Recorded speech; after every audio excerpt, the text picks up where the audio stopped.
Alberta Primetime with Michael Higgins. Welcome to Alberta Primetime. Ahead tonight, our politics panel on a potential agreement to avoid an Alberta teachers' strike. But first, in at the deadline. I decided to do this on Friday. All weekend I was getting signatures, and all of a sudden I'm a candidate. I'm like, holy moly. Definitely not a last-minute decision. I'm definitely having a lot of conversations over the summer. A pair of candidates in Edmonton among the many province-wide queuing up to register by Monday's close of nominations for October 20th municipal elections. And while much of the focus over the next month will be on mayoral and council races, what about school board elections? And joining us now, Trisha Estabrooks, a former Edmonton Public School Board trustee and chair. Trisha, good to see you. Welcome back. Thank you, Michael. Always good to be back on the show talking about one of my favorite topics, public education. I have to think so, given the fact that you were chair at one point. School board elections, they rarely grab headlines, so why should they register on the radar of voters?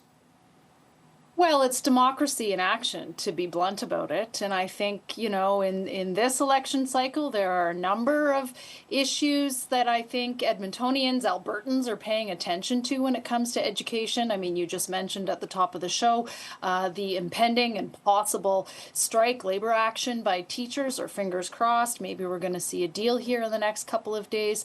I think anyone who has children in the school system, in particular in Calgary and Edmonton, knows just how full classrooms are across both of those cities. I think we've heard and we've witnessed a considerable cuts to education over the last decade. And so these are conversations that are in the public discourse. So I think, even though trustee elections may not get the big spotlight the mayor and the councillor races do, certainly my sense is that people are starting to pay attention to these critical school board elections. Okay, so having been there, what do you feel should motivate those who are seeking to be elected as trustees?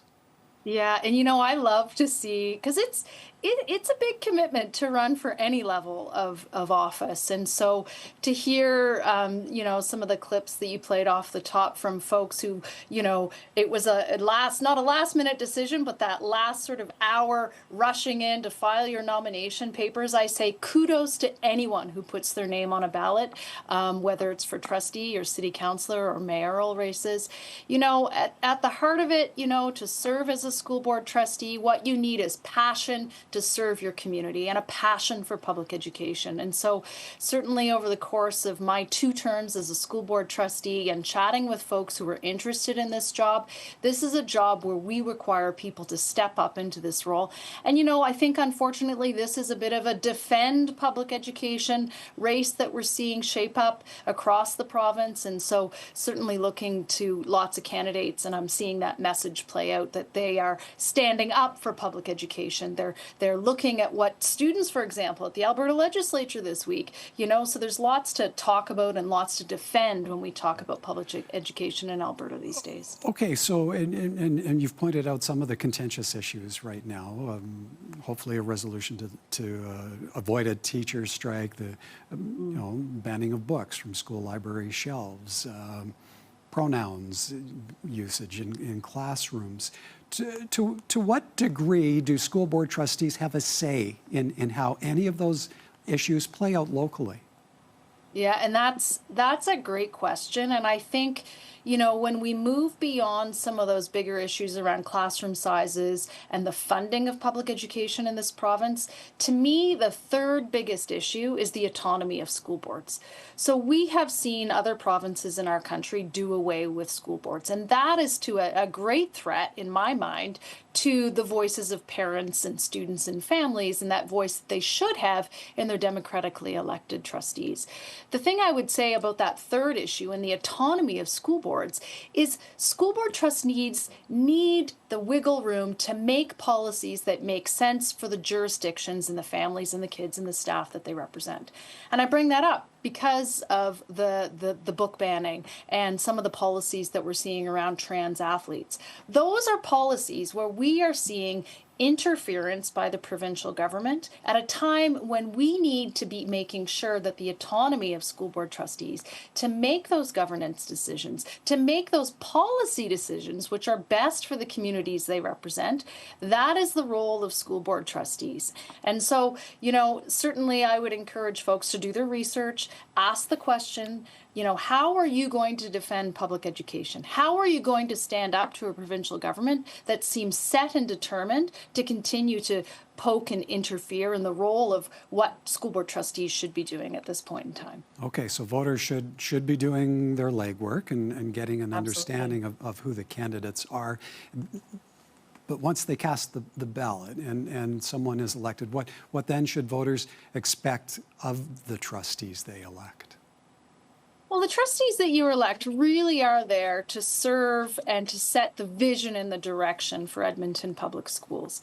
The other thing you need to know about your school board trustee is one of the key jobs of serving as a trustee is to oversee a budget. In the case of Edmonton Public and the large school division down at Calgary Board of Education, for example, that's over $1 billion. And so you need to elect people who want to do the job, that have the skills to do the job. And then the third part of the job really is that advocacy role. And so when you step into the job of serving as a school board trustee, you may serve as, in one particular area of our city, but really you're there to represent the entire public and the entire student and family and community population of Edmonton Public Schools. And that's the other thing I'd say is there's lots of us who don't have kids in school. And so what I would always say to those folks when I met them on the doorstep is, they'd say, why should I care? My kids are graduated, or I don't have any kids in school. And I say, well, don't you want a well-educated public? Don't we want to ensure as a society that, our teachers and our doctors and lawyers and the people that are testing our water, all these jobs, don't we want to ensure that they're well-educated and that they're creating a society where we have well-educated citizens? And so I do think we all have a role to play to ensuring that we do elect smart people and people who care passionately about public education and kids in our province right now. Okay, one last quick one for you. In terms of shifting political dynamics, ideological impact, what will you be watching for in the makeup of school boards across the province this time around? Yeah, we're hearing a lot about, this group, Take Back Alberta. They've been quite vocal in terms of, and I think they've even used the term infiltrating school boards. And so when I hear language like that, I think that does give us pause. I think, again, folks need to do their research. If you're running for the position of an elected school board trustee, I would sure as heck hope that you understand the value of public education and that public dollars belong in public education. And so, I think there's a larger narrative out there right now around, and I do think there's some distraction issues that are fueling some candidates to step forward, in particular around the book bans or trans policies. And so I would encourage folks to do their homework to make sure that you're electing folks that truly are going to represent the community at this time. All right, we'll have to leave it there for time. As always, appreciate your time, Trisha. Thank you. Nice to chat with you. Thanks, Michael. Trisha Estabrooks is a former Edmonton Public School Board trustee and chair.